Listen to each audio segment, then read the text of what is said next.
Smart Parenting. Ajarkan mereka untuk solve day problem.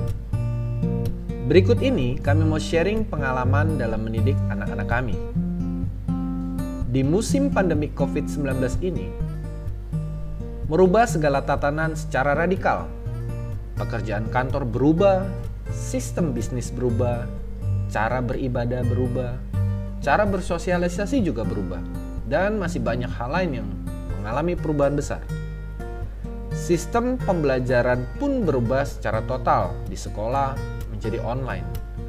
Guru mengajar dengan sistem online sekarang, menggunakan media internet dan beberapa aplikasi, misalnya dengan WhatsApp untuk mendelivery materi belajar, dengan media YouTube untuk menjelaskan pelajaran yang direkam, menggunakan Google Meet untuk tatap muka secara online, atau kadang menggunakan media Zoom.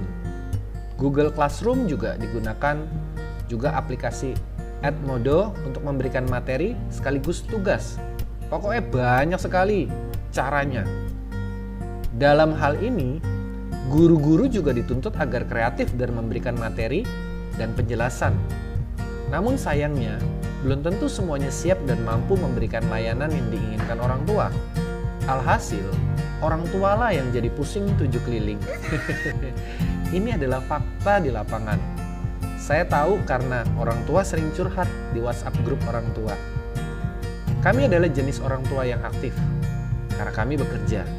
Kami mengelola bisnis bersama, sehingga kami tidak mampu dan bisa full time dalam mendampingi mereka belajar. Jadi, tugas pendampingan anak-anak untuk belajar, kami alihkan ke guru-guru mereka dan orang lain yang lebih mampu. Namun kenyataannya tidak semudah itu. Guru-guru mereka juga masih bingung dan pusing bagaimana cara efektif untuk menjelaskan materi yang ada dan mengukur tingkat pemahaman para murid. Yang ada selama ini, mereka hanya memberikan materi, memberikan tugas, dan sesekali memberikan penjelasan berupa video. Sejak tahun ajaran baru dimulai, kami sudah wanti-wanti agar cara belajar dan proses belajar online bisa dijembatani dengan baik. Beberapa kali kami bicara dengan pihak sekolah. Ya memang sudah ada perubahan, ada peningkatan layanan. Tapi setelah dipikir-pikir, ya kami juga yang harus bertanggung jawab. Kami nggak bisa memberikan 100% kepercayaan pada pihak sekolah. Tanggung jawab ini kami ambil balik.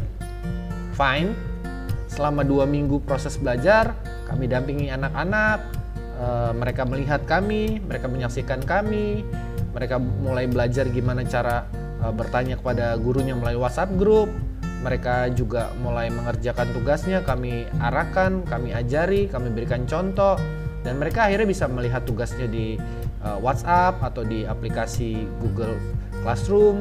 Mereka juga nyetel YouTube sendiri, ngeprint materi, menggunakan aplikasi, dan lain-lain. Namanya sekolah, ya tugas belajar ada di anak-anak, bukan di orang tua yang akhirnya bikin pusing kepala.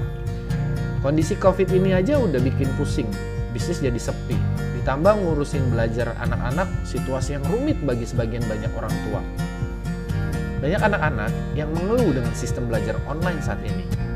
Beberapa bahkan sudah mau menyerah, menangis adalah jalan keluar buat mereka. Problem ini adalah problem cara belajar, tapi dampaknya bikin orang tua ikutan stres. Apa yang harus kita lakukan seharusnya? Kami nggak mau ikutan stres dalam hal ini. Maka mulailah kami memberikan tanggung jawab kepada mereka agar bisa menyelesaikan masalah yang mereka hadapi.